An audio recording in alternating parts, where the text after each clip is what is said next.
সপ্তম শ্রেণীর শিক্ষার্থীবৃন্দরা সবাইকে স্বাগতম। আজকে আমরা আলোচনা করব 240 পৃষ্ঠার অনুসরণের অঙ্কগুলো নিয়ে। তো এখানে 1 নম্বরে বলা হচ্ছে, রাগার কাছে যত টাকা আছে তার বন্ধুর কাছে তার চেয়েও আরো 10 টাকা বেশি আছে। দুজনের টাকার গুণফল হচ্ছে 119। তার কাছে তাহলে তার কাছে কত টাকা আছে, কার কাছে কত টাকা আছে?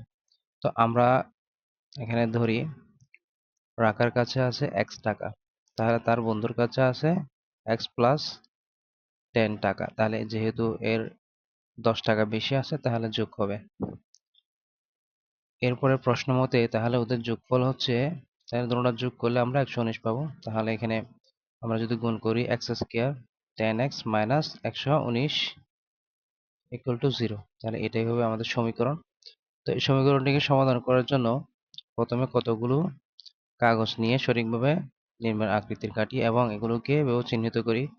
প্রথমে plus x square minus x square plus x minus x plus 1 minus 1 দ্বারা চিহ্নিত করি। তারপর আমরা এগুলো সমীকরণটি কাগজের টুকরার মাধ্যমে উপস্থাপন করার পর আমরা এগুলোকে কাগজের টুকরাগুলো সমীকরণটি বিভিন্নভাবে রূপদান করে আয়তক্ষেত্র অথবা বর্গক্ষেত্র গঠন করতে হবে। তো এখানে আমাদের সমীকরণে দেখা যাচ্ছে এখানে 10টা এক্স, এখানে মনে হচ্ছে মাইনাস 119, আর এখানে এক্স স্কয়ার। তাহলে আমরা যদি এগুলো বসাই তাহলে আমরা এদিকে x প্লাস 7, x প্লাস 17, আর এদিকে হবে x মাইনাস 7। তাহলে এখানে x, তাহলে এখানে প্লাস 1 প্লাস 1, এখানে 17টা হবে। তার এখানে হবে প্লাস x, এদিকে হবে মাইনাস 1 7টা। তারপর এখানে হবে মাইনাস x, এখানে সবগুলো হবে মাইনাস মাইনাস 1 মাইনাস 1। তো এভাবে আমরা হিসাব করে বসাবো। আর এখানে যদি দেখা যাচ্ছে আমরা প্লাস এক্স এদিকে বসাবো, প্লাস এক্স গুলো এদিকে বসাবো এবং মাইনাস এক্স গুলো এদিকে বসাবো। তো বসানোর পর এটা একটা আমাদের আয়তক্ষেত্র হবে।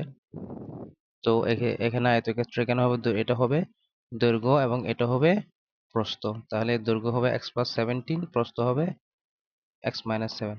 তাহলে তাহলে আমরা যদি ক্ষেত্রফল বের করি, আমরা জানি ক্ষেত্রফল সমান হচ্ছে দৈর্ঘ্য গুণ প্রস্থ। তাহলে আমরা x minus 7 into x plus 17 লিখলে এটা ক্ষেত্রফল বের হবে। তাহলে এটা ইকুয়াল টু 0 হবে।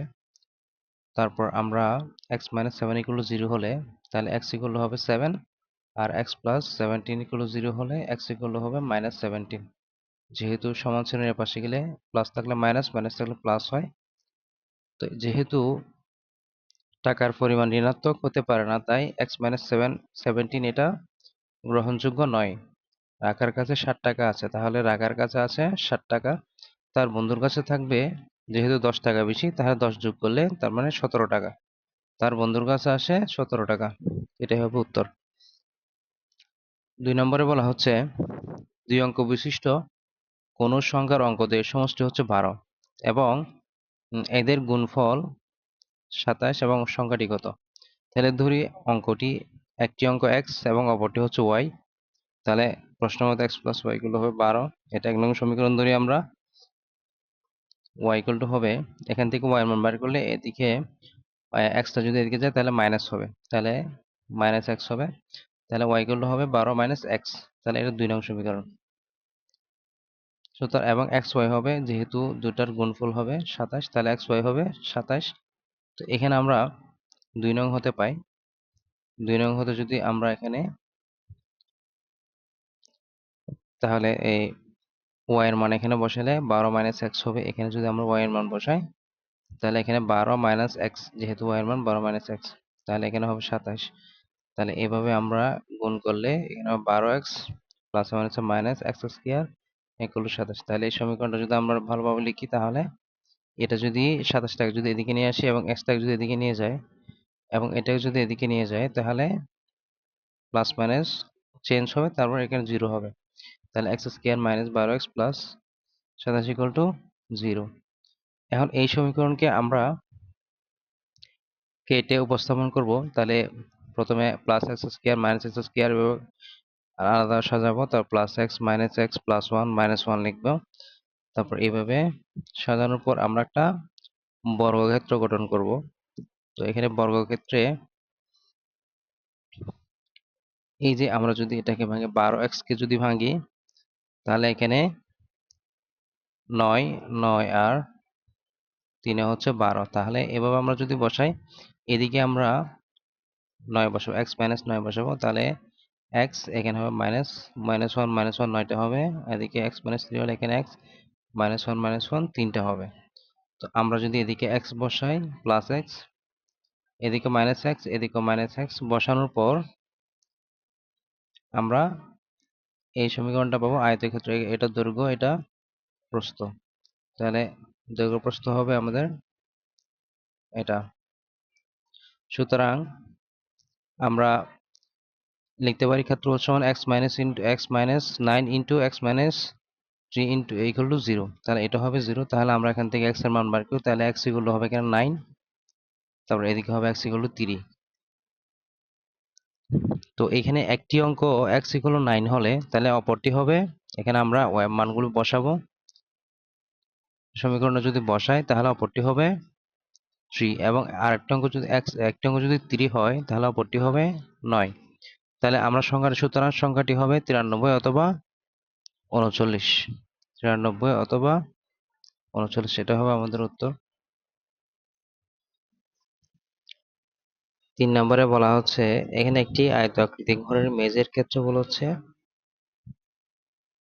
132 বর্গমিটার, মেঝের দৈর্ঘ্যকে 6 মিটার কমালে ও প্রস্থকে দ্বিগুণ করলে ক্ষেত্রফল অপরিবর্তিত থাকে। ঘরের মেঝের দৈর্ঘ্য ও প্রস্থ কত? তাহলে আমরা ধরি ঘরের দৈর্ঘ্য হচ্ছে x, প্রস্থ হচ্ছে y। তারপর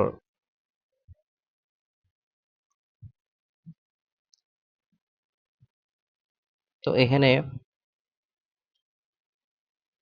আমরা প্রশ্ন মতে এক্স ওয়াই সমান হবে 132, দৈর্ঘ্য প্রস্থ ক্ষেত্রফল হবে 132। তারপর হচ্ছে এখানে আমরা যদি ওয়াই এর মান বের করি এখান থেকে, তাহলে এক্সটা এদিকে চলে আসবে, তাহলে ওয়াই ইকুয়াল টু 132 বা এক্স। তাহলে এটা হবে 2 নং সমীকরণ, এটা 1 নং সমীকরণ ধরি আমরা। তারপর এখানে এই যে এক্স মাইনাস 6 ইন্টু 2y, এখানে এটা বলা হচ্ছে যদি মেঝের দৈর্ঘ্য 6 মিটার কম হয়, কমালে, তার মানে আমরা দৈর্ঘ্য হচ্ছে এক্স, এক্স থেকে 6 মিটার কমলে এক্স মাইনাস 6। এরপর হচ্ছে প্রস্থকে দ্বিগুণ করলে, তাহলে প্রস্থ হচ্ছে ওয়াই, ওয়াই কে দ্বিগুণ করলে 2y। ক্ষেত্রফল অপরিবর্তিত থাকে, তাহলে আমাদের ক্ষেত্রফল 132 অপরিবর্তিত থাকবে। তাহলে আমরা এখন গুণ করি এগুলোকে, যদি আমরা এখানে হবে 2xy মাইনাস 6 দুগুণে 12, 12y এগুলোটা 132 এভাবে হয়। এরপর আমরা যদি এখান থেকে x এর মান বসাই, y এর মান বসাই, তাহলে এখানে আমরা y এর মান বসাবো। এই যে y সমান হচ্ছে 132 বাই x, তাহলে বসালে 2 নং হতে পাই, এই যে 2 নং হতে পাই। তো আমরা এখান থেকে এভাবে পাবো। এরপর আমরা x ইকুয়াল টু এটা আসবে 2x মাইনাস 12 ইন্টু এক্স। এরপরে যদি বারোটাকে দিকে নিই তাহলে 2x minus x equal to 12, তাহলে এখানে x এর মান বের হবে, x ইকুয়াল টু 12 বের হবে। যদি x ইকুয়াল টু 12 হয় তাহলে আমরা এখানে x এর মান বসালে, এই জায়গায় x এর মান বসালে, তাহলে এখানে হবে 11, y এর মান হবে 11। তাহলে মেঝের দৈর্ঘ্য 12 মিটার, প্রস্থ হবে 11 মিটার।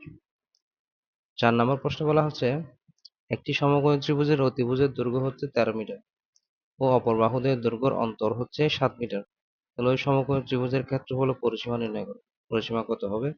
ধরি সমকোণী ত্রিভুজের সংলগ্ন বৃহত্তর বাহুর দৈর্ঘ্য হচ্ছে x মিটার এবং অপর বাহুর দৈর্ঘ্য হবে, যেহেতু দৈর্ঘ্যের অন্তর মানে পার্থক্য বা বিয়োগফল হবে, তারা অন্তর মানে এখানে বিয়োগ বোঝায়, তাহলে x মাইনাস 7 মিটার হবে। তাহলে পিথাগোরাসের উপপাদ্য অনুসারে ভূমি স্কয়ার প্লাস উচ্চতা স্কয়ার ইকুয়াল টু অতিভুজ স্কয়ার। তাহলে আমরা সেই হিসাবে আমরা যদি এখানে বসাই, তাহলে ভূমি হচ্ছে x, x স্কয়ার প্লাস উচ্চতা হচ্ছে x minus 7 square equal to 13 square. পর আমরা এখান থেকে x স্কয়ার বসাই, তারপর এটা হচ্ছে একটা এভারেজ সূত্র বসালে square minus 2a plus b square, তাহলে এটা পাবো। তারপর এখানে 13 স্কয়ার করলে 169 হয়। তো আমরা এখানে হিসাব করলে এখানে 2 কমন নিই, তাহলে এখানে হবে x স্কয়ার মাইনাস 7x, 7 দুগুণে 14, আর এখানে হবে 60। তো এভাবে আমরা একটা সমীকরণ পাবো, x square minus 7x minus 16 equal to 0। এরপরে সমীকরণটিকে সমাধান করার জন্য প্রথমে কতগুলো কাগজ নিয়ে সঠিকভাবে নিম্নের আকৃতির কাটি এবং এগুলো এভাবে লিখি, সাজানোর পর আমরা একটি বর্গক্ষেত্র বানাবো। যদি বর্গক্ষেত্র বানাই তাহলে আমাদের সমীকরণটি দেখা যাচ্ছে এখানে 7 -7 -7 কে যদি আমরা ভাঙি তাহলে -7 কে যদি ভাঙি আমরা এইভাবে +5 x+5 এবং x-12 এভাবে সাজাতে পারি। তাহলে আমরা এদিকে লিখবো x+5, এদিকে লিখবো x-12। তো বসানোর পর এভাবে আমরা আগের অঙ্কের মতো এভাবে বসাবো। বসানোর পর আমরা একটা এটা দৈর্ঘ্য প্রস্থ, এটা হবে দৈর্ঘ্য, এটা হবে প্রস্থ। তাহলে আয়তক্ষেত্রের ক্ষেত্রফল হবে এটা। সুতরাং দৈর্ঘ্য গুণ প্রস্থ হলো 0। তাহলে এখান থেকে আমরা x এর মান বের করব। তাহলে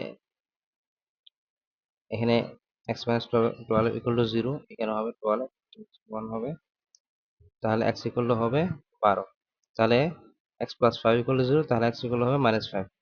এখানে যেহেতু ঋণাত্মক মান গ্রহণযোগ্য হবে না, সুতরাং তার সমগ্র ত্রিভুজের সংলগ্ন বৃহত্তর বাহুর দৈর্ঘ্য হবে 12 মিটার এবং অপর বাহুর দৈর্ঘ্য হবে, তাহলে 7 বিয়োগ করলে 5 মিটার। তাহলে সমকোণী ত্রিভুজের ক্ষেত্রফল আমরা জানি হাফ ইন্টু ভূমি ইন্টু উচ্চতা। তাহলে আমরা এখন ভূমি আর উচ্চতার মান বসালে এখানে আমরা উত্তর পাবো 30 বর্গ মিটার এবং পরিসীমা হবে, সবগুলো যোগ করলে আমরা একটা পরিসীমা পাবো। তাহলে 12, 5, 13 এগুলো 30 মিটার। পরিসীমা হবে 30 মিটার। এটা হবে আমাদের উত্তর। 5 নম্বরে বলা হচ্ছে একটি ত্রিভুজের উচ্চতা তার ভূমির 3 গুণ অপেক্ষা 2 সেন্টিমিটার কম। ত্রিভুজ ক্ষেত্রটির ক্ষেত্রফল যদি 20 বর্গ সেমি হয় তাহলে ত্রিভুজের উচ্চতা কত? তাহলে আমরা এখানে ধরি ভূমি হচ্ছে x, তাহলে উচ্চতা হবে 3x - 2। তার ত্রিভুজের ক্ষেত্রফল হাফ ইন্টু ভূমি ইন্টু উচ্চতা। তাহলে এখানে ভূমি হচ্ছে x আর উচ্চতা হচ্ছে 3x - 2। তাহলে আমরা যদি এখানে সমাধান করি, প্রথমে এটা যদি গুণ করি তাহলে 3x², 2x, তাহলে 3x² 2x, তাহলে এর সাথে গুণ করলে আমরা এরকম একটা সমাধান পাবো। 3x² - 2x - 14 = 0। এটাকে যদি এদিকে নিয়ে যায় তাহলে এখানে 0 হয়ে যাবে, এই জায়গায় 0 হয়ে যাবে। তো এখানে সমীকরণটি আমরা যদি আলাদাভাবে সাজাই, এখানে x² - x - x এগুলোকে যদি সাজিয়ে আমরা লিখি তাহলে এখানে এখানে 3টা হবে না। তো এইখানে x+10 হবে আর এখানে হবে x-4। এই যে এখানে সমীকরণ আমাদের আছে -2। -2 কে যদি সাজাই এখানে 3 হবে, সরি এখানে 3 হবে।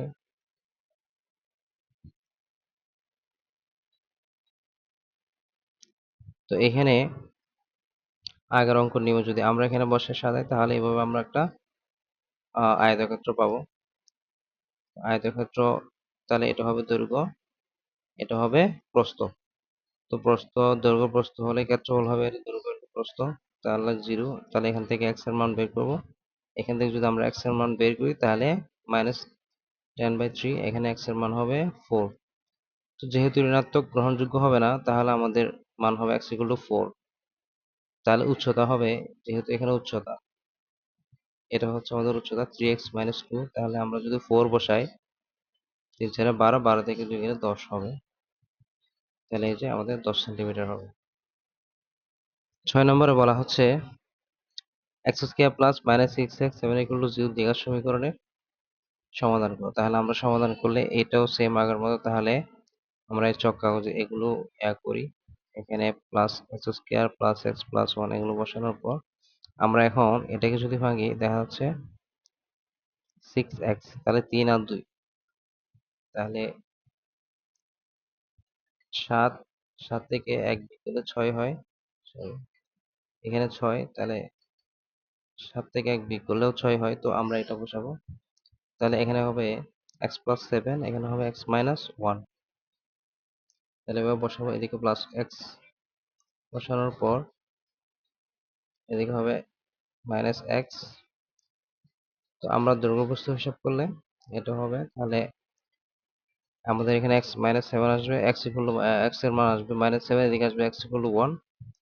তাহলে যেহেতু এটা x এর মান নির্ণয় করতে বলছে তাহলে -7 আর 1 হবে, এটাই হবে আমাদের